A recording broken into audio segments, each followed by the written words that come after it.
어린이들도 재미있게 듣는 제일 쉬운 삼국지 44. 관우대 방덕. 손권과 조조가 손을 잡았다는 소식을 들은 공명은 관우에게 편지를 보냈습니다. 군사를 일으켜 번성을 치십시오. 번성을 함락시킨다면 적들은 전쟁을 시작하기도 전에 겁을 먹고 흩어질 것입니다. 관우는 공명의 조언대로 군사를 일으켜 요하를 선봉장으로, 관평을 부장으로 삼고 직접 군사를 이끌고 양양성을 공격하였습니다. 관우는 양양성을 지키고 있던 조인과 하우돈을 크게 무찌르고 이들을 번성으로 도망치게 만들었습니다. 이 소식을 들은 조조는 관우를 견제하기 위해 우금에게 군사를 주어 조인을 돕도록 하였습니다. 저도 함께 가겠습니다. 제가 선봉에 서서 관우의 목을 바치겠습니다. 한중에서 투항한 방덕이라는 장수였습니다. 하지만 우금은 방덕이 못마땅하였습니다. 죽은 방덕은 원래 마초의 부하 장수였습니다. 방덕이 선봉에 선다면 이를 그르칠 수 있습니다. 조조가 우금의 말을 듣고 고민하자 방덕은 그 자리에 꿇어앉아 눈물을 흘리며 자신의 충정을 알아달라고 읍소했습니다. 방덕의 태도에 감동한 조조는 결국 그를 선봉에 세우기로 하였습니다. 방덕은 그날 밤 자신의 관을 짜게 한 후 말했습니다. 나는 이번 전투에서 목숨을 걸고 싸울 것이다. 내가 관우의 손에 죽는다면 시신을 이 관에 가지고 돌아와라. 내가 관우를 죽인다면 관우의 시신을 여기에 담아올 것이다. 이렇게 결연한 각오로 출전한 방덕은 선봉에 서서 관우군과 맞닥뜨렸어요. 나는 위왕의 명을 받고 관우의 목을 가지러 왔다. 관우가 방덕을 보더니 콧방귀를 뀌며 대답했습니다. 너야말로 내 청룡언월도의 목이 잘릴 것이다. 관우와 방덕은 전장을 누비며 100여 합이 넘게 겨뤘습니다. 두 사람은 싸우면 싸울수록 더 용맹스러워져서 조금도 지치는 기색이 없었습니다.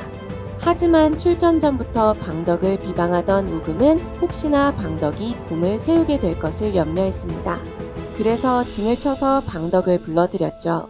장군은 관우와 100여 합이나 겨루었지만 그를 이기지 못했습니다. 그와 정면 대결을 피하고 군사를 물리는 것이 좋을 것 같습니다. 우금의 말을 들은 방덕은 매우 화를 내며 무슨 일이 있어도 관우와 싸워 이길 것이며 이대로 물러날 수 없다고 말했죠. 결국 방덕은 다음날 관우와 다시 한 번 더 싸우기 위해 나섰습니다. 관우도 주저하지 않고 맞서 싸웠죠. 하지만 관우의 양아들인 관평은 나이가 든 관우가 걱정되었습니다. 그래서 관우가 방덕과 싸우는 주변에서 말을 타고 대기하고 있었죠. 한참을 싸우던 방덕이 관우의 청룡언월도를 내친 후 말을 돌려 달아나기 시작했습니다. 관우는 방덕의 뒤를 쫓았지요. 하지만 이는 방덕의 함정이었습니다. 관우와 멀리 떨어진 방덕은 몰래 준비해둔 활을 관우를 향해 쐈습니다. 네 이놈, 어디서 감히 비열한 속임수를 쓰느냐? 관우를 쫓던 관평이 크게 외쳤고 이 소리를 들은 관우도 상황을 파악하고 몸을 비틀었습니다. 하지만 방덕이 쏜 화살이 더 빨랐습니다. 화살은 관우의 왼팔에 날아와 꽂혔습니다. 관우는 더 이상 싸울 수 없어 말을 돌려 자신의 진영으로 달렸습니다. 하지만 상처를 입은 관우보다 방덕이 더 빨랐습니다. 두 사람 사이의 거리가 점점 가까워지고 있을 때 갑자기 조조군의 진영에서 징이 울렸습니다.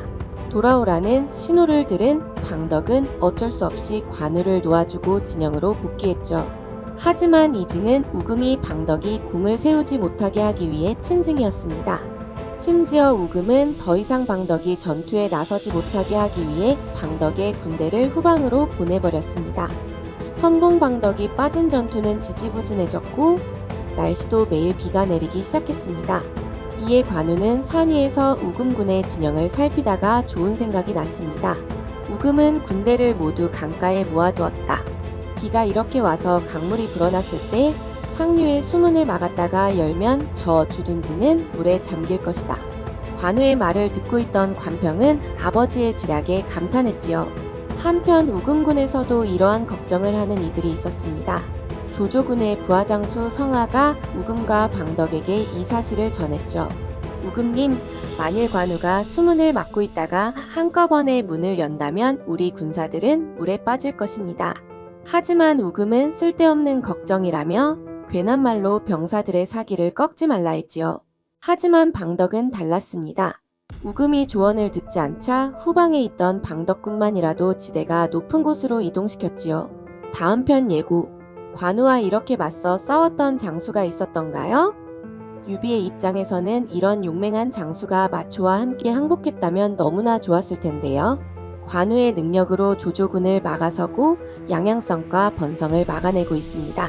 만약 유비가 관우를 도우려고 군사를 보내게 되면 조조군은 기다렸다는 듯이 한중을 공격하게 되겠죠? 참 어려운 형국인데 과연 이 위기를 어떻게 헤쳐나갈까요? 다음 이야기를 기대해주세요.